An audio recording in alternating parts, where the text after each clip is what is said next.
নমস্কাৰ, জয় যীশু, প্ৰিয় দৰ্শক, ব্ৰিজ অফ গুড নিউজৰ প্ৰথমটো পডকাষ্ট সাক্ষ্যলৈ আপোনালোক সকলোকে মই কৃতিকাত স্বাগতম জনাইছো।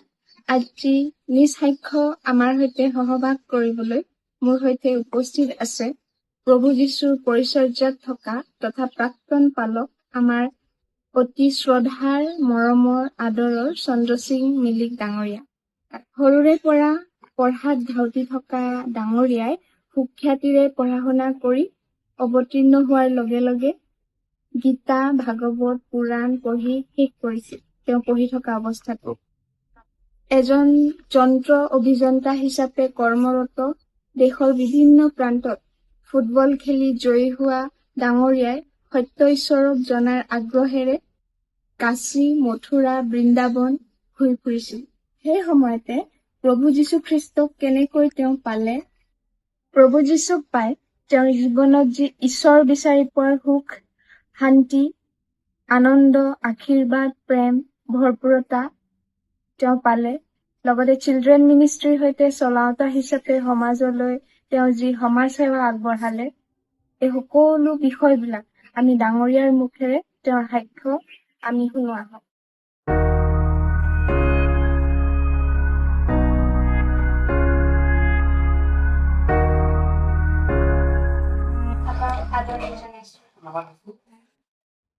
গতিকে আজি আমি এই পডকাষ্টত প্ৰথমতে আপোনাৰ চিনাকিৰ পৰা আৰম্ভ কৰিম। আপোনাৰ পৰিচয় দিব আমাৰ দৰ্শকসকলক। ধন্যবাদ দিছোঁ এনে মুহূৰ্তত পোৱাৰ কাৰণে। মোৰ নামটো ইতিমধ্যে কৈছে, মোৰ নাম শ্ৰী চন্দ্ৰ সিং মিলিক হয়। মোৰ ঘৰ নগাঁও ৰাঙলু বজাৰ ওচৰত পকাই গাঁও। মই কাৰ্বি মানুহ হয়, গতিকে মোৰ পৰিচয়টো ইমানেই জীৱনীয় এইটো। ধন্যবাদ দিছোঁ এইটো চেনেলৰ যোগেদি মই প্ৰভু কেনেকৈ পালোঁ, যীশুখ্ৰীষ্টক মই কেনেকৈ পালোঁ, মই কেনেকৈ বিচাৰিছিলোঁ, এই কথাষাৰ আপোনালোকৰ চেনেলৰ যোগেদি মই জনাবলৈ পাই আৰু সকলো দৰ্শকে যেন আশীৰ্বাদ পাব মই এটা কামনা কৰিছোঁ। এতিয়াৰ পৰা আমি প্ৰায় 40 বছৰ আগত কথা যাব লাগিব। 1983 মই খ্ৰীষ্টক গ্ৰহণ কৰিলোঁ।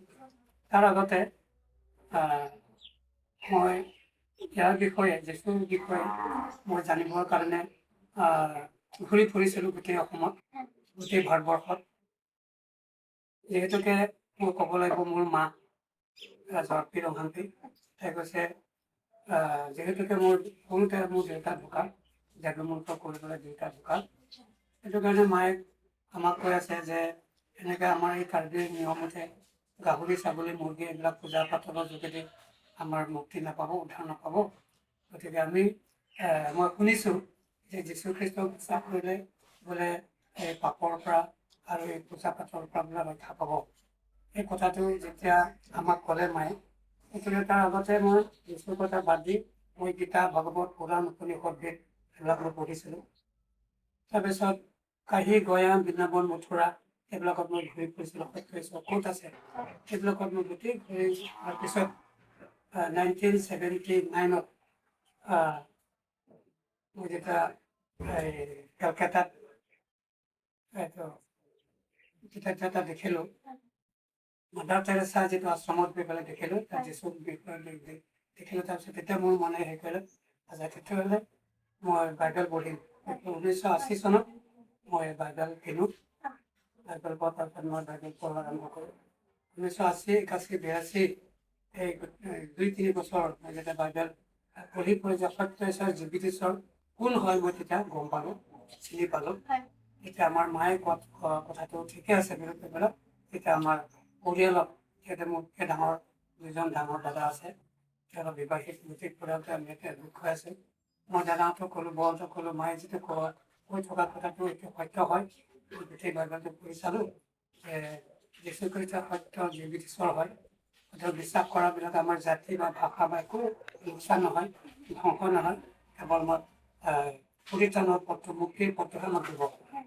এতিয়া আমাৰ ডাঙৰ বৌ, কাজু বৌ যদি মায়ে যদি ইচ্ছা কৰিছে, তুমি পাইছে, তেতিয়াহ'লে আমি সকলো তেতিয়া এইটো প্ৰভুৰ ওচৰতে আহোঁ, সেইটো আলোচনাত আমি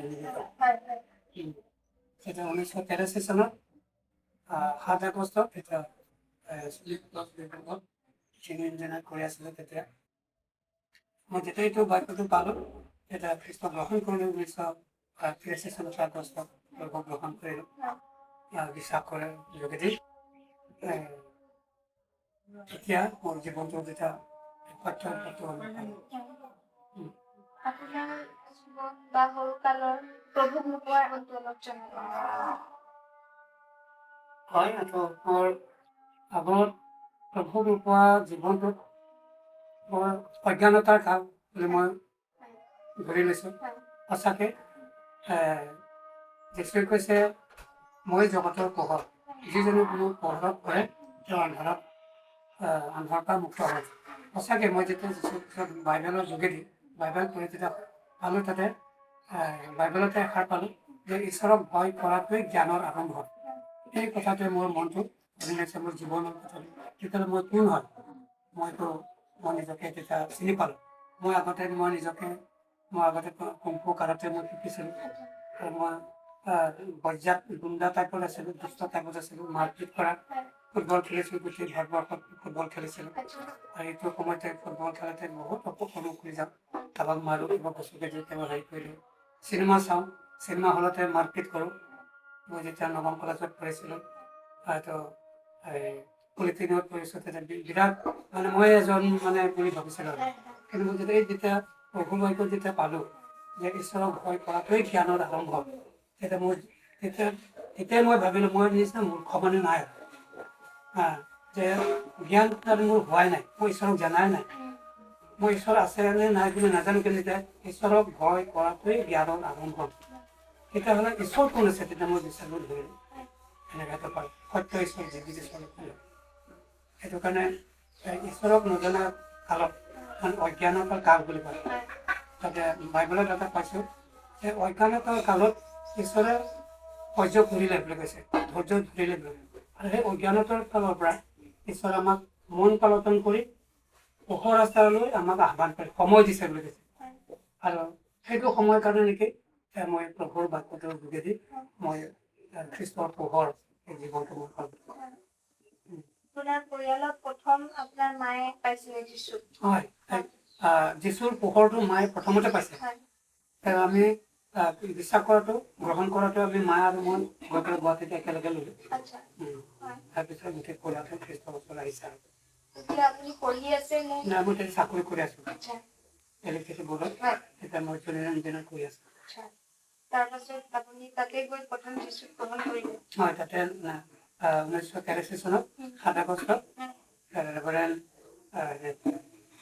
পি.কে. আয়াৰ এইটো ট্ৰেডিশ্যনেল জেনেৰেল ছেক্ৰেটাৰী হাততে ল'লোঁ আপুনি যিহেতু কৈছে আপুনি যীশুক আগতে বিশ্বাস কৰা নাছিলে নাজানিছিলে সেইদিনাখন প্ৰগ্ৰামত আপোনাক কি কথা ক'লে যে আপুনি সেইদিনাখন বাপ্তিস্ম ল'লে মই যেতিয়া প্ৰভুৱে প্ৰথমতে তেওঁ বিশ্বাস কৰা চিনস্বৰূপে গ্ৰহণ কৰা চিনস্বৰূপে আমি বাপ্তিস্ম ল'ব লাগে পানীত ডুব দিব লাগে সেইটো মই যেতিয়া মই নিজকে প্ৰস্তুত কৰিলোঁ তেতিয়া মই যীশু গ্ৰহণ কৰিবই লাগিব নহ'লে মোৰ জীৱনটো নষ্ট হ'ব সেইটো মই নিজকে নিশ্চিত হয় মই ঈশ্বৰক ভক্তি কৰা সেইটো নাথাকিব সেইটো মই গ্ৰহণ কৰা চিনস্বৰূপে মই তেতিয়া নিজকে প্ৰস্তুত কৰিলোঁ আপুনি কৈছে যে আগতে আপুনি গীতা ভাগৱত পঢ়িছে বৃন্দাবন মথুৰা গৈছে আৰু যীশুৰ কথা বাইবেলো পঢ়িছে এনেকুৱা কি কথা যিটো আপুনি হয় এইটো ঈশ্বৰৰ মাত হয় এইজনে সত্য ঈশ্বৰ হয় তেনেকুৱা আৰু নিয়মতে পাইছোঁ মই যেতিয়া অমৰনাথলৈ যাবৰ কাৰণে মই প্ৰস্তুত হৈছিলোঁ কাশ্মীৰত মই তাতে 15 দিনমান আছিলোঁ ঠাণ্ডা হোৱাৰ কাৰণে বৰফ পৰাৰ কাৰণে মই তাত যাব নাপালোঁ তাতে ৰৈ আছিলোঁ কেতিয়া অমৰনাথলৈ যাব পাৰিম কিন্তু এইটো ঈশ্বৰৰ ইচ্ছা নাই এইটো লাষ্ট মোৰ তেতিয়া তাতে এটা সংস্কৃতত এটা আত্মাই মোক কথা ক'লে এই জানতে তীৰ্থেশ বুদ্ধা যে শম্ভ দূৰৱৰ্তী জৈস্য ঘূৰিচৰং চিত্তে তীৰ্থং ভোজং পৰম হিচ এই বাক্যটো কি মই একেবাৰে পিছত মই সাৰ পোৱাৰ পিছত মই একে মুখস্থ হৈ গ'লো পথটো তাৰপিছত তাৰ অৰ্থটো কি আছে প্ৰভু মই নাজানো এতিয়া অৰ্থটো পিছত আমি কৈছে যিবিলাকে সত্য ঈশ্বৰৰ পৰা আঁতৰত থকা মূৰ্খবিলাকে তীৰ্থলৈ যায় যিবিলাকে অন্তৰত ঈশ্বৰ আছে তেওঁলোকে তীৰ্থলৈ যাবলৈ প্ৰয়োজন নাই এনেকুৱা বুলি হেৰিটো সেই তেতিয়াৰ পৰা মই তাৰপৰা গুচি আহিলোঁ। তেতিয়া মই সেইজন ঈশ্বৰটো কোন হয় মানে সেইটো মই জানিবলৈ বেছি ইচ্ছা বাইবেল পঢ়িলোঁ তাতে চব তাৰপৰা আপুনি যেতিয়া কলেজত পঢ়ি আছিলে বোলে তাৰ পাছত আপুনি কামো কৰি আছিলে বুলি কৈছে ইলেক্ট্ৰিচিটি বৰ্ডত তাৰপৰা প্ৰভু পৰিচৰ্যালৈ আহিলে সেই জাৰ্নিটো আমাক কেনেকৈ মই যেতিয়া 1983 খ্ৰীষ্ট গ্ৰহণ কৰিলোঁ গ্ৰহণ কৰা আহি মোৰ পৰিয়ালত সকলোবিলাক আমাৰ গাঁৱৰ মানুহবিলাকে জানিবলৈ ইচ্ছা কৰিলে তেতিয়া আমি প্ৰভুৰ বাক্যবিলাক আলোচনা কৰি তেওঁলোকে হেৰি আহিল তেতিয়া মোক যিবিলাক পৰিয়ালবিলাকে যিবিলাক খ্ৰীষ্ট গ্ৰহণ নকৰা ভাবিছে সেইবিলাকে মাৰিছে পিটিছে চৰিয়াইছে দাঁতবিলাক খৰাই দিছে তাৰপিছত প্ৰয়োজন দিছে বিষ দিছে হেৰি কৰিবলৈ মোক মাৰিবৰ কাৰণে বহুত ধৰণৰ মায়া জানটো এনেকৈ কৰিছিল আৰু প্ৰভুৱে মোক সকলো সময়তে ঈশ্বৰৰ মোক ধৰি ৰাখিছে আজি তাৰিখলৈকে মোক বিশ্বাস কৰিছে বিশ্বাস হৈছে পৰিয়ালবিলাকে আমাৰ জাতিবিলাকে যিবিলাকে গ্ৰহণ কৰা নাই তেওঁলোকে দুখ পাইছে মই কিয় নিজৰ জাতি ধৰ্মৰ পৰা কিয় ত্যাগ কৰিলোঁ সেইটো সুযোগতে মই সত্য ঈশ্বৰ কোন হয় জীৱিত ঈশ্বৰ কোন হয় মই ক'বলৈ এইটো সুযোগ সুবিধা পালোঁ তেওঁলোকে এনেকুৱা কৰা সময়তে মোক জেলত ধৰিলে প্ৰায় 2 বাৰ সত্য ঈশ্বৰ আমি যেতিয়া পাই যাওঁ সত্য ঈশ্বৰক পাই যোৱাৰ পিছত আমাক একো বন্ধনে ৰাখিব নোৱাৰে তাৰপৰা আপুনি চাকৰি জীৱন কেতিয়া কিমান বছৰ কৰিলে আৰু এৰি দিলে চাকৰি জীৱন বেছি সময় নহ'ল প্ৰায় 8-9 বছৰমান হ'ল তাৰপিছত মই যেতিয়া বেছি পইচাৰ হেৰি কৰিলে মোৰ তাৰণা আহিলে তেতিয়া মই চাকৰি এৰি দিবলৈ কাৰণে মোৰ ইচ্ছা হৈ গ'ল ঈশ্বৰৰ পবিত্ৰ আত্মাই মোক দৰ্শন দিলে যে তুমি মোৰ পৰিচৰ্যাত কৰিব লাগে সেইটো যেতিয়া আহ্বানটো আহিলে তেতিয়া মই ত্যাগ কৰিবলৈ মই মানে নিজকে মনস্থ কৰিলোঁ ঈশ্বৰৰ বাক্যত যদি মোক যিবিলাক মোক প্ৰতিজ্ঞা কৰিছে মই তোমাৰ লগত আছোঁ তুমি মোৰ পৰিচৰ্যাত কৰা তেতিয়া মই নিজৰ পৰিয়ালৰ পৰা নগাঁও ডিষ্ট্ৰিক্ট প্ৰায় 1.5-2 লাখ কাৰ্বিৰ কাৰণে মই চিন্তা কৰিলোঁ যে আমি এনেকুৱা অৱশ্যে আমাৰ দুখৰ মাজত আছে জাতিটো নষ্ট হ'ব ধ্বংস হ'ব সেইটো কাৰণে তেওঁলোকক মই এই সত্য কথাটোকে মই জনাবই লাগিব নহ'লে মোৰ এদিন সেইটো মোৰ নহ'লে পৰিতাপ হ'ব অনুতাপ হ'ব মই নিজকে দুখ পাম তাৰপিছত মই দুখী হ'ম মোৰ যিটো জাতিৰ কাৰণে মই সত্যটো মই অকলে পালে নহ'ব বুলি কৈ পেলাই মই চাকৰিটো 1985ত মই ৰিজাইন দিলোঁ ইস্তফা দিলোঁ তেওঁলোকে তেতিয়া আপোনাক ৰিজাইন দিবলৈ মানা কৰিছিলে বুলি কৈছে তেওঁলোকেতো জাগতিক হিচাপে মানা কৰিছিলে কিয় দিব লাগে যিটো বিশ্বাস কৰিছেতো কৰিছে কিন্তু এতিয়া আপোনাৰ প্ৰমোশ্যন হ'বলৈ হৈ আছে গতিকে চাকৰিটো নিদিলে ভাল তেতিয়া মই এষাৰ কথা কৈছোঁ যে যিচুতকৈ মোৰ চাকৰিটো ডাঙৰ নহয় দি আহিলোঁ তাৰপিছত আপোনাৰ ঘূৰি নগ'ল চাকৰিলৈ তেতিয়া মই গাঁৱতে আৰু আমাৰ নগাঁও ডিষ্ট্ৰিক্ট জিলাৰ ভিতৰতে আমাৰ গাঁওবিলাকত বহুত কষ্ট পাইছে এইটো মই ক'বই লাগিব মই আজিয়ে যাব লাগিব এতিয়াই যাব লাগিব এনেকুৱা মোৰ তাগিদাটো মোৰ ভিতৰতে মানে সত্য কথাটো নাই মাজত যদি মই ঘূৰি যাওঁ বা কিবা এটা হৈ যাওঁ এই কথাটো মানে ক'বলৈ থাকি যাব বুলি এইটো তাগিদাতে মই চাকৰি এৰি মানে গাঁৱে ঘৰে এই কামটো কৰিছিলোঁ তাৰপাছতে আপুনি ইয়াতে তাৰপিছত মই এতিয়া ইয়াত থকা ইয়াতে আৰু মই যেতিয়া বিবাহ 1983 মই খ্ৰীষ্ট গ্ৰহণ কৰিলোঁ তাৰপিছত 93 মই ইয়াত মানে হেৰি হ'ল আৰু মোৰ ভনীজনী আছে সৰু ভনী তাকে বিয়া দিবৰ কাৰণে মই কিন্তু পিছত লাষ্টত কৈছে মই বিয়া বাৰু নহওঁ মা বৃদ্ধ হৈ আহিলে মই মাক চাম মানে তই মানে বিয়া পাম সেইটো কাৰণে এনেকুৱা আহোঁতে তেতিয়া মই প্ৰায় 42 বছৰ পাৰ হৈ গ'ল এতিয়া মই প্ৰাৰ্থনা কৰিছিলোঁ যে বহুত বিশ্বাসী মই এতিয়া বহুত বিশ্বাসী লৈ আহিলোঁ যেতিয়া এজন বিশ্বাসী পৰিয়াল হ'ব লাগিব বিশ্বাসী ছোৱালী হ'ব লাগিব তাৰ লগতহে মই বিয়া হেৰিটো ঠিক কৰিম এনেকৈ কৰি সঁচাকৈ মই তেতিয়া প্ৰাৰ্থনা আছিলোঁ কৃষ্ণক বিচাৰিছিলোঁ যে একেবাৰে শিক্ষিত ছোৱালী মোক নালাগে, ধুনীয়া ছোৱালী মোক নালাগে, আৰু ধুনীয়াও হ'ব নালাগে। এইটো কেটেগৰীত তোমাৰ প্ৰতি ভয় ভক্তি বিশ্বাস থকা যিহেতু পৰিচৰ্যা আছোঁ যেতিয়া তাতে তাৰপৰা যেন মই ডাঙৰ পৰীক্ষাত যেন মই নপৰোঁ সেই প্ৰাৰ্থনাত আছিলোঁ। সঁচাই প্ৰভু মোৰ পৰিচৰ্যা মোক দিলে।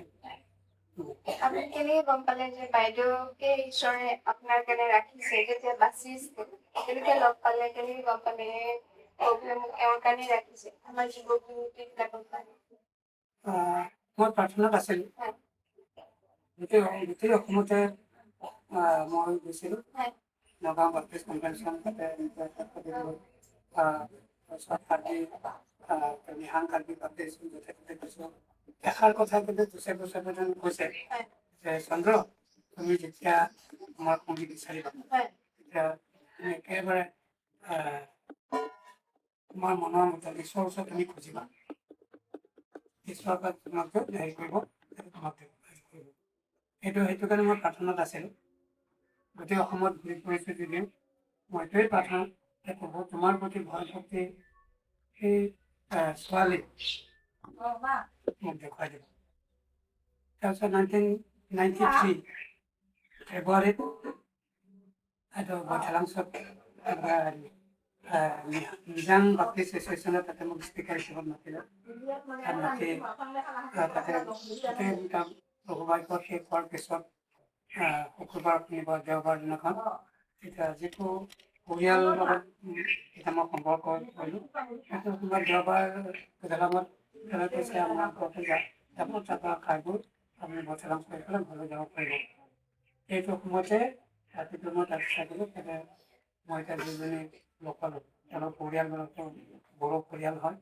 তেওঁলোকে কৈছে আপুনি যিবিলাক আপোনাৰ টেষ্টিমনি আগতে শুনিছোঁ আৰু যিটো বাক্যবিলাক কৈছে আপুনি নিজৰ জীৱন চাকৰি দিছে, গতিকে আমিও এইটো ভাবি আছিলোঁ যে যি মোৰ মিছেছৰ মোক দেউতাই কৈছে আৰু তাৰ ককাইবোৰে কৈছে যে আপোনাৰ যদি ইচ্ছা, আপোনাৰ যদি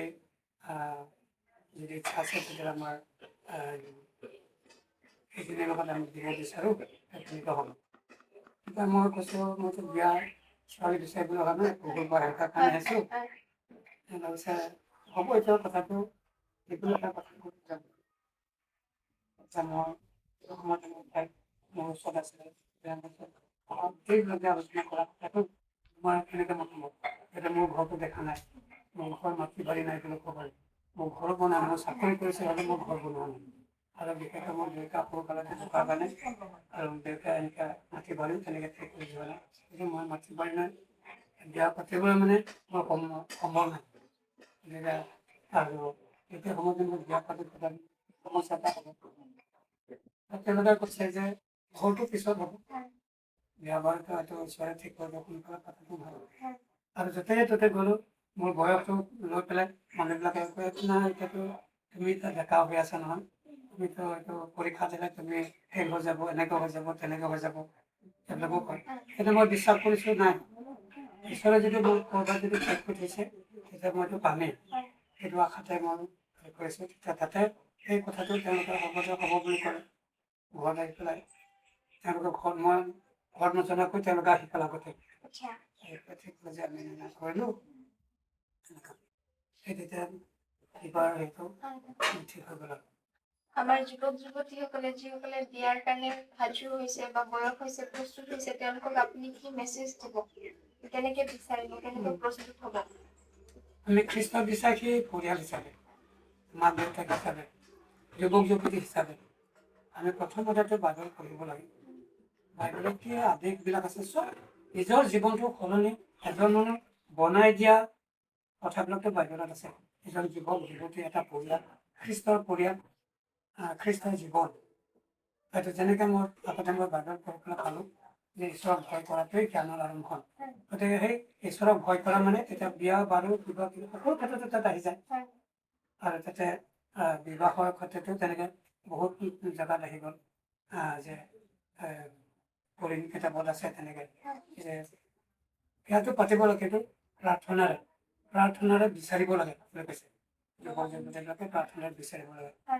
মই এতিয়া উপযুক্ত সময় আছে প্ৰভু মোৰ সংগী দিয়া, যিহেতুকে সকলো কাৰণে ঈশ্বৰে সংগী দিছে সেইটো কাৰণে সংগীতৰ কাৰণে সেইটো আমি লৰা ঢপৰা কৰিব নালাগে ছোৱালীজনী ইমান ধুনীয়া ইমান ধনী এনেকৈ চাকৰি আছে এনেকুৱা আছে গতিকে তাৰ লগত মই বিবাহ হ'ম বা তাৰ লগত মই পলাই যাম তেওঁলোকে মই লৈ গৈছে এইটো মনোভাৱটো থাকিব লাগে প্ৰাৰ্থনা কৰিব লাগে যদি পচন্দ কৰিছে তেতিয়াহ'লে প্ৰাৰ্থনা কৰিব কেইজনী বা কথা পাতিব লাগে কেনেকৈ এনেকৈ ভাবি মই যেনেকৈ তেনেকৈ সুধিছোঁ যে তোমাৰ কেনেকৈ ইচ্ছা হয় আমাৰ তাই কৈছে যদি ঈশ্বৰৰ ইচ্ছা হয় তেতিয়া মোৰ একো কথা নাই বুলি কৈছোঁ মোৰ ইচ্ছা কথাটো ক'ম যদি ঈশ্বৰৰ ইচ্ছা হয় তেতিয়া মোৰ একো অসুবিধা নাই বুলি কৈছে সেইটো কাৰণে মোৰ ঈশ্বৰৰ ইচ্ছাটোহে বিচাৰিছোঁ ঘৰত আহি মই প্ৰাৰ্থনা কৰিছোঁ তোমাৰ ইচ্ছা কি হয় সেইটো কাৰণে মোৰ গোটেই পৰিয়ালো কৈছে এতিয়া ঈশ্বৰৰ ইচ্ছাটো আমি সেইটো কাৰণে বিচাৰিব লাগে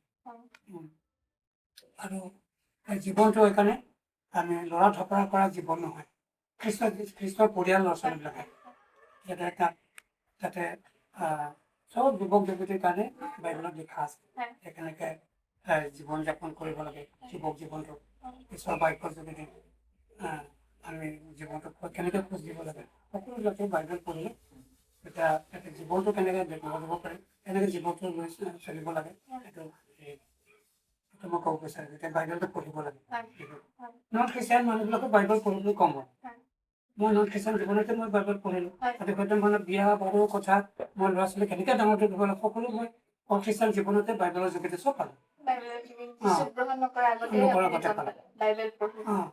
গতিকে এইটো মই সেইকাৰণে মই ক'ব বিচাৰোঁ যে মই খ্ৰীষ্টান হ'ব নালাগে মানুহে কৈছে যে খ্ৰীষ্টান হ'ব নালাগে বাইবেল পঢ়িব লাগে মোৰ ডাঙৰ ছোৱালীজনী বিয়া পঢ়ি থাকোঁতে ইয়াতে বাৰ্থডে ইয়াতে তাত পালন কৰিছে তাৰ লগৰ বন্ধুবিলাক চব MA পঢ়া ল'ৰা ছোৱালীবিলাকে আহিছে ইয়াতে 20জনীমান আহিছে আৰু ল'ৰা ছোৱালী মুছলিম আছে অসমীয়া আছে বামুণ ছোৱালী আছে মই তেতিয়া মোৰ জীৱন কালি গোটেই কৈ পেলাই চবকে বাইবেল এখন দি পেলাই যে জীৱনটো কেনেকৈ হেৰি কৰিব আৰু সঁচাকৈ ঈশ্বৰে সহায় কৰিছে মোৰ ছোৱালীজনীকো আৰু তাৰ লগৰবিলাক যিমানবিলাক বিয়া পাতিছে চবেই কৈছে এনেকুৱা মোৰ ছোৱালীজনীকো কৈছে বোলে কৈছে যে তোমাৰ নিচিনা এনেকৈ দেউতা পোৱাটো বিৰাট ভাগ্যৱান আমাৰ দেউতাটো এনেকৈ কথা কোৱা নাই আমাৰ বাবাবিলাকে এনেকুৱা কথা বুজা নাই বুলি কৈছে গতিকে যাতে মই সেইটোৱে কওঁ যে আমাৰ খ্ৰীষ্টৰ যুৱক যুৱতীবিলাকে বা অন্যান্য ধৰ্মীয় মানুহবিলাকো নিজৰ শাস্ত্ৰৰ প্ৰতি বিশ্বাস কৰি পেলাই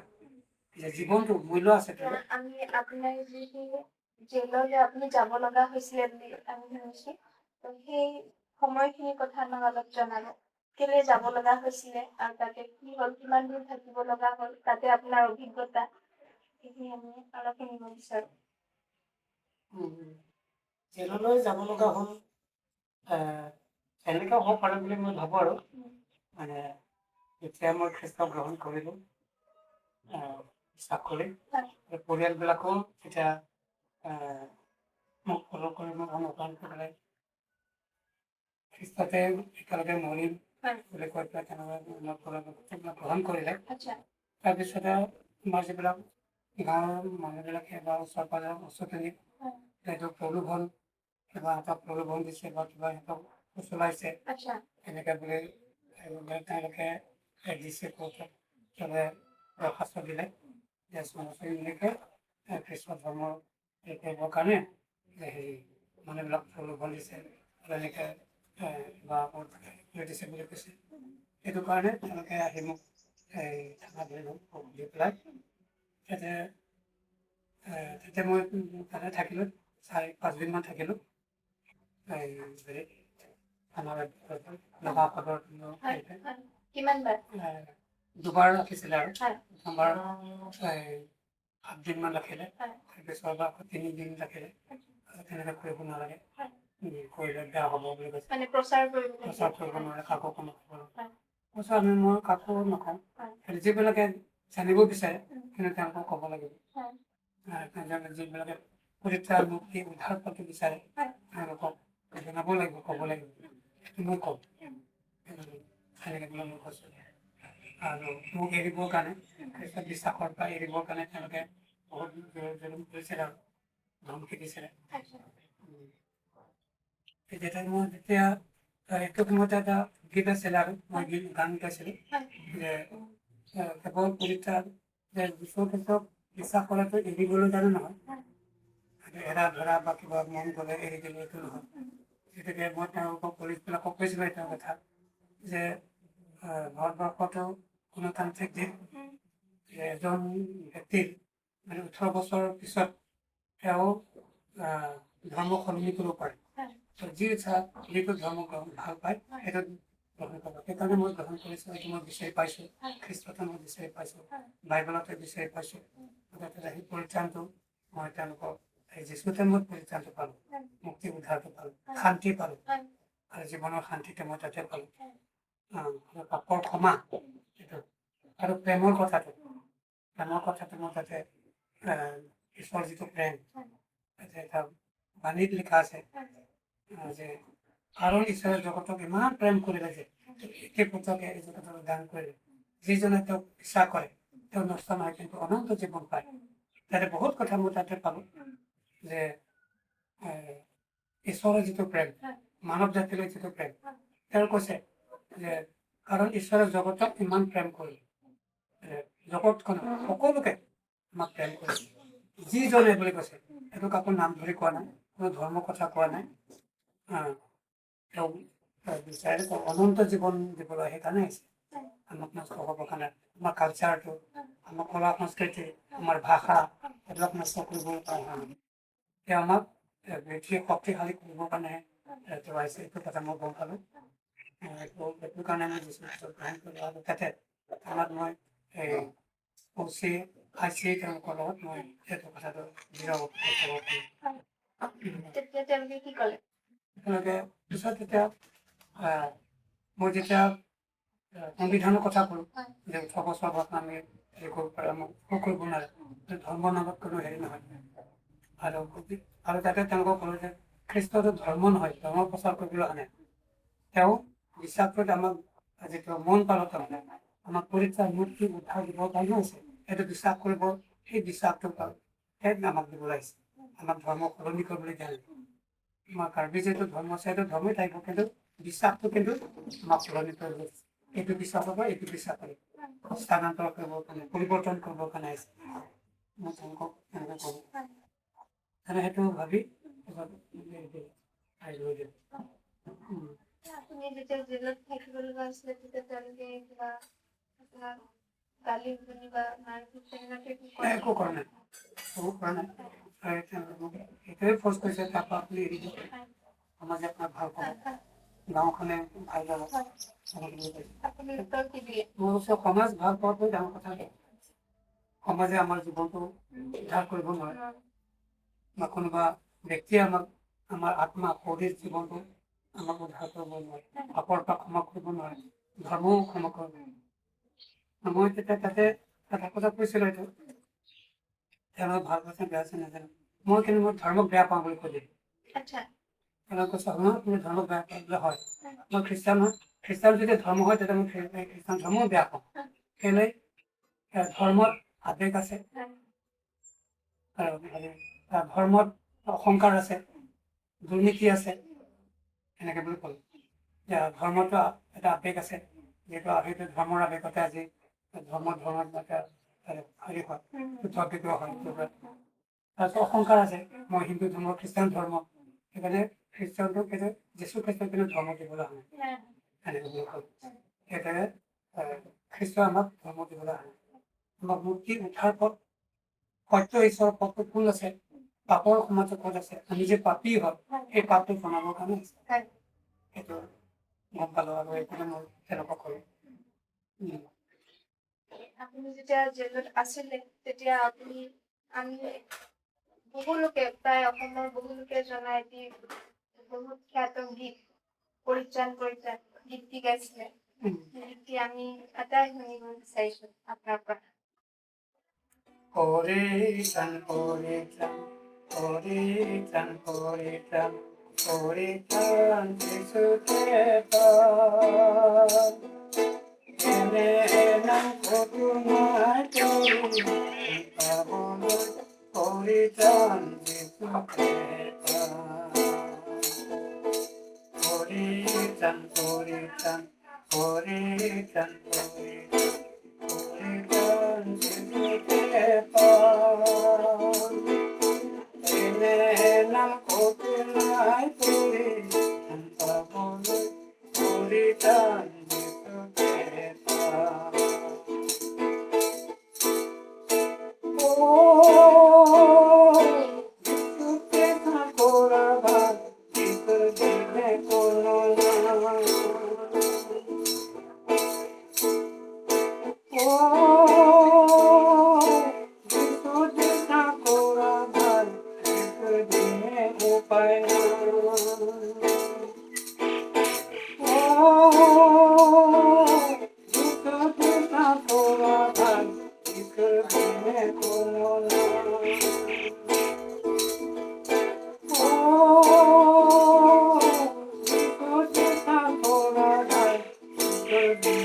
উপায় নাই সৰগৰ তলতে মানুহ মাজতে এনে নাম সৰগৰ তলতে মানুহ মাজতে এনে নাম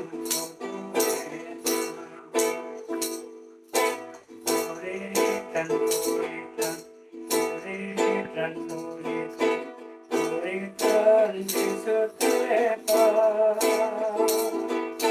Kemenang Puritan, Puritan, Puritan, Jesus Tepa.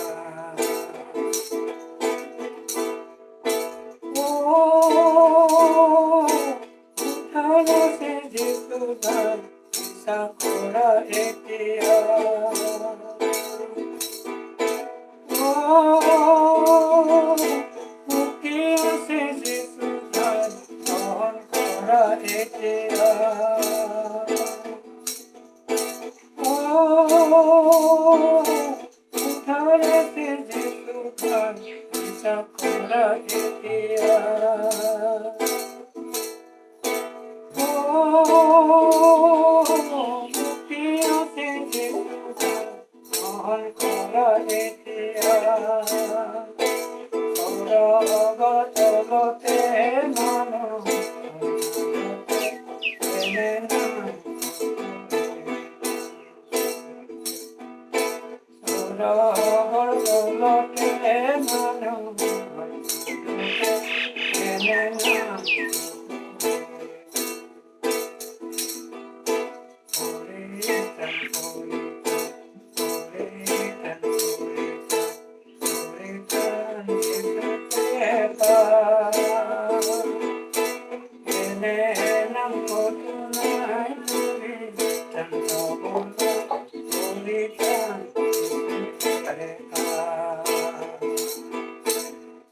এতিয়া আমি আপোনাৰ জীৱনত যিশুৱে আমাৰ জীৱনত সদায় মহৎ মহৎ কাৰ্য কৰে তো আমাৰ প্ৰত্যেকৰ জীৱনৰ সাক্ষ্য থাকে বহুত ধৰণৰ তাৰে মাজত আপুনি ইচ্ছা কৰা অলপ সাক্ষ্য আমাক জনাব গ্ৰহণ কৰাৰ পিছত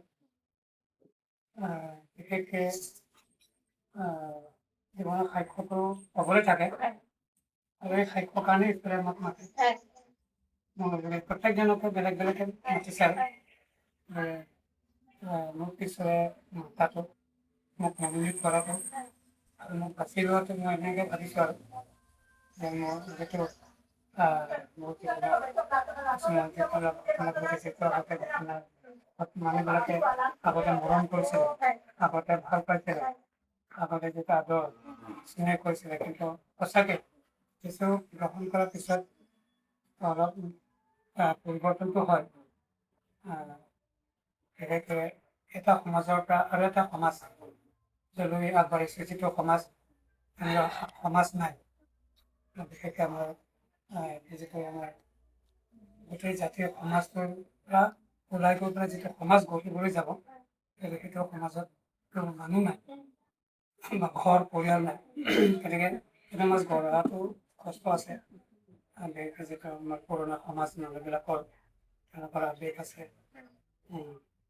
গতিকে মোৰ ক্ষেত্ৰতো এনেকৈ হৈছে আজিৰ যিটো সমাজত যিটো আমাৰ পূজা পাতলৰ পৰা আৰম্ভ কৰি আমাৰ যিটো কালচাৰ কলা সংস্কৃতি এইবিলাকৰ মাজত চলি অহাৰ পৰা সেইটো যেতিয়া এইটো সমাজৰ পৰা মানুহবিলাক গুচি গ'ল আৰু নাহিব আৰু দেখা নাপাব ঠিক এনেকুৱা ভাৱত হেৰি কৰে আৰু মানুহজনক আৰু নাপাওঁ এনেকুৱা ভাবে মানুহবিলাকে গতিকে সেইকাৰণে তাৰ পৰা ঘূৰাই আনিবৰ কাৰণে আৰু তেওঁলোকৰ আক্ৰোশমূলক হ'ব পাৰে প্ৰেম ভাৱো কিজানি হ'ব পাৰে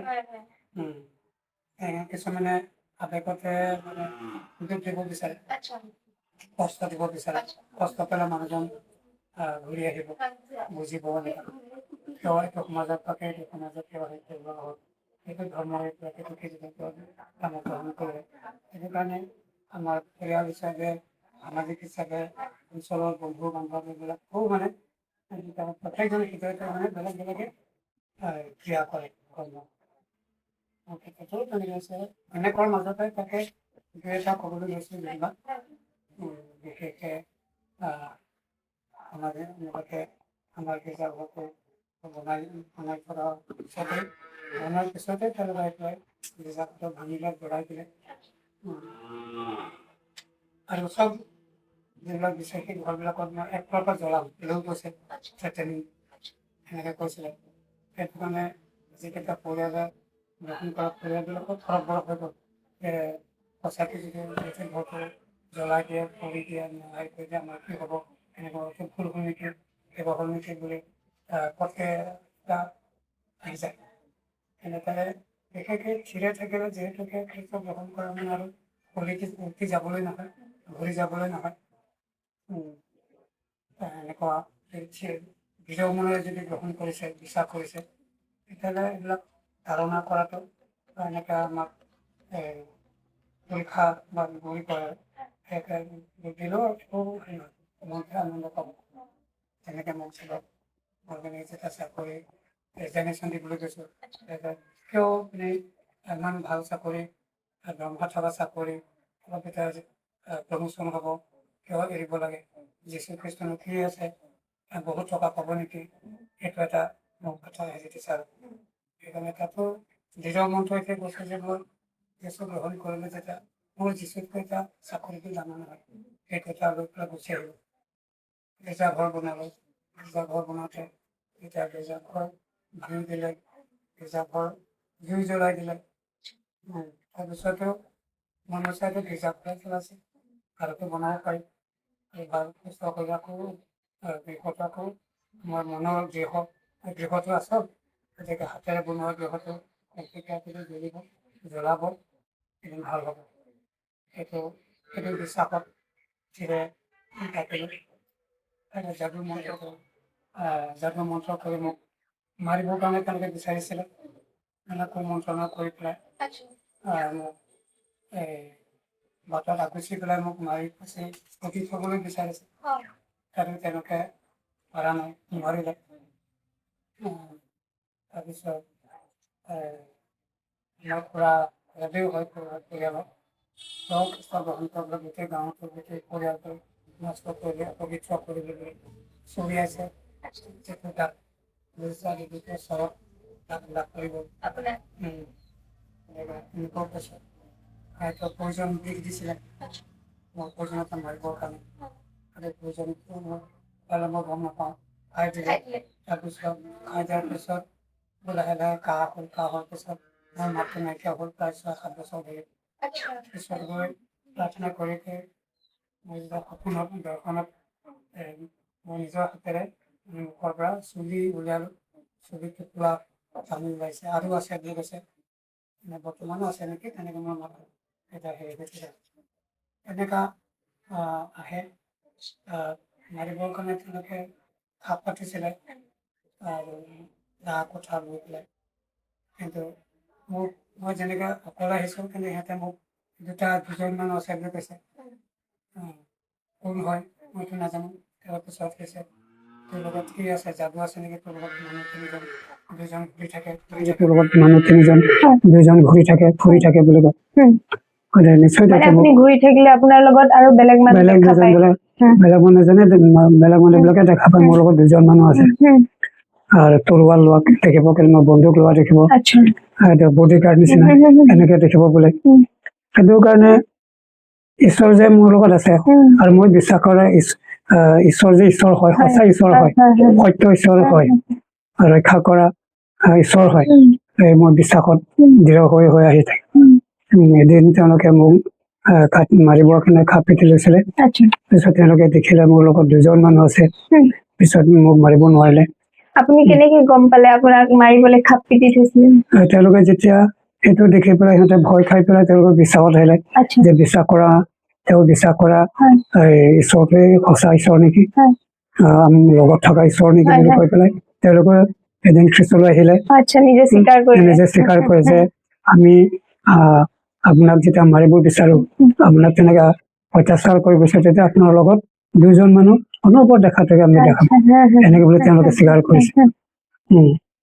কিন্তু আমিতো গম নাপাওঁ মইতো গম নাপাওঁ কিন্তু মনৰ ভিতৰত সাহসটো থাকে য'ত গ'লেও মোক কোনেও একো নকৰে, যিহেতু মোৰ লগত ঈশ্বৰ আছে, মোৰ লগত ঈশ্বৰ আছে, যিহেতুকে ঈশ্বৰ বাক্য এঠাইত কৈছে, সেই যে তুমি ভয় নকৰিবা, এনেকে বোলে তাত কৈ আছে, মই তোমাক সহায় কৰিম, মই তোমাক উদ্ধাৰ কৰিম, মই তোমাক সাহস দিম, ব্যাকুল নহবা, কিয়নো মই তোমাৰ ঈশ্বৰ বুলি কৈছে। সেইটো সেই বাক্যবিলাক মোৰ মনত যেতিয়া আহে, মই অকলশৰীয়া যাওঁ, প্ৰভু তুমি মোৰ লগত আছে, প্ৰভু মোৰ লগত, তুমি মোৰ লগত আছে, সেইটো মই বিশ্বাসত থিৰে থাকো, আৰু সেইটো মতে আজি তাৰিখলৈকে তেনেকে আহি আছে।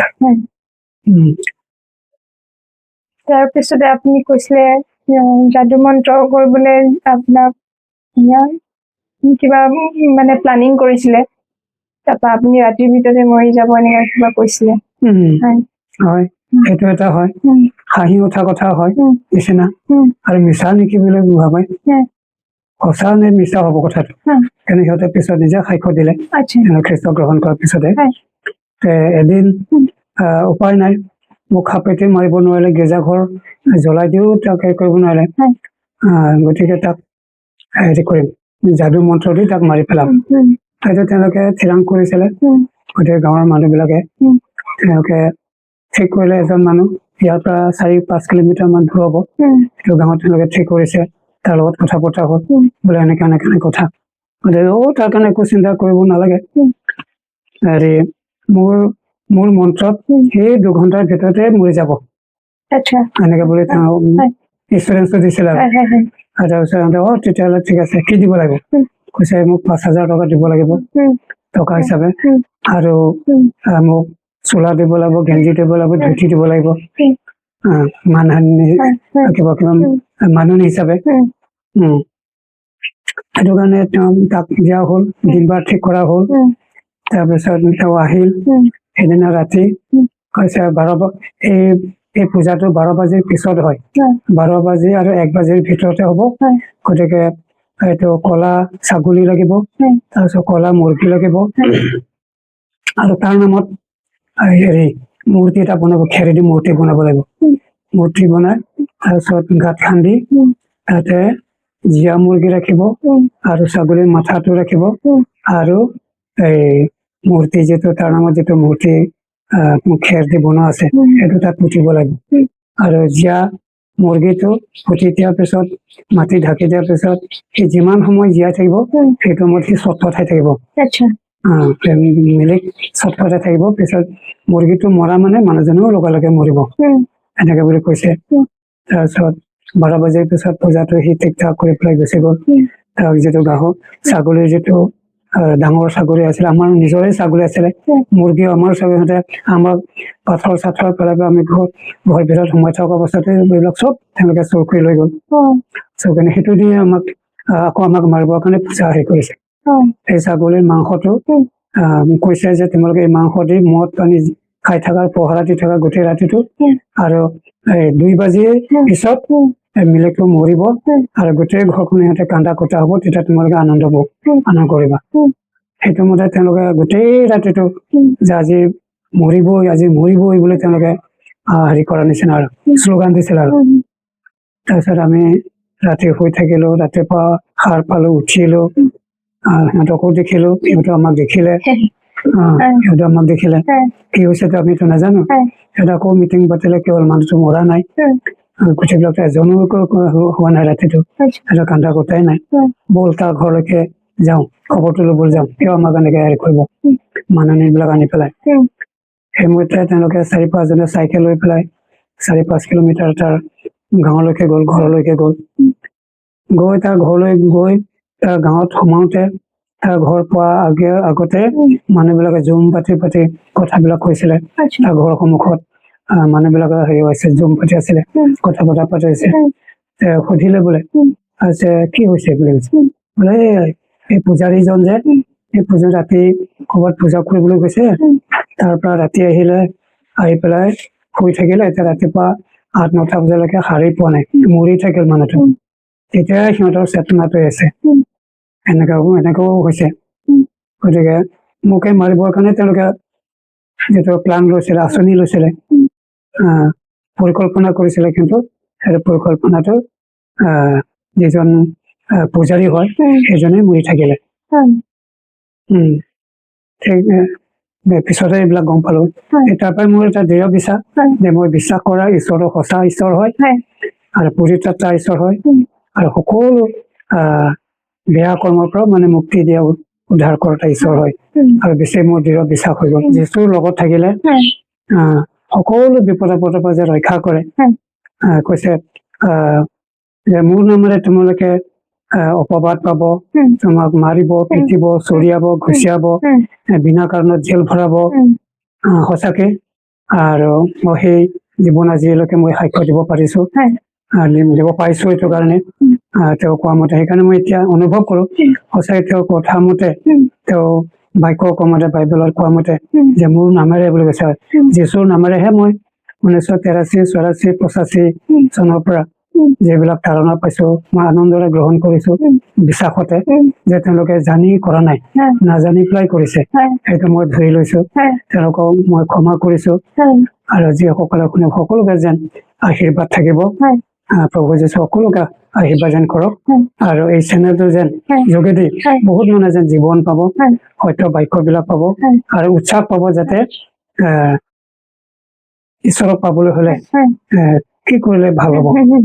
যীশুৰ ওচৰত গ'লে একো চাৰ্টিফিকেট নালাগে, কেৱল যীশুৰ ওচৰলৈ গ'লে যীশুৱে যেতিয়া মাতিব, প্ৰভু যীশু তুমি কোন হয় মোক দৰ্শন দিয়া, সেইটো প্ৰাৰ্থনা কৰিলেও তেওঁ দৰ্শন দিব।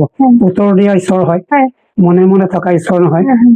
হৃদয়ৰ পৰা বিচাৰিব লাগে। সেইকাৰণে বাইবেলকো যীশুৱে কৈছে তোমাৰ সকলো মন, সকলো প্ৰাণ, সকলো চিত্ৰৰ সৈতে তোমাৰ প্ৰভু পৰমেশ্বৰক প্ৰেম কৰা, এনেকে বুলি কৈছে। আৰু হৃদয়ৰে বিশ্বাস কৰি মুখেৰে স্বীকাৰ কৰিব কৈছে। ইমানতে মই সামৰিম। মই বিশ্বাস কৰো এই পডকাষ্টে আপোনাৰ প্ৰভু যীশুক জনা জীৱনক কেনেদৰে প্ৰেমী আৰু আশীৰ্বাদিত কৰি তোলে আৰু নিজ জীৱনটোৱে শুভবাৰ্তাৰ দলং হৈ পৰে, সেয়া শুনা, বুজা আৰু দেখাত সহায় কৰিলে। শেষতে প্ৰভু যীশুৰ নামেৰে কওঁ, আপোনাৰ আৰু আপোনাৰ পৰিয়ালৰ শান্তি হওক। ধন্যবাদ।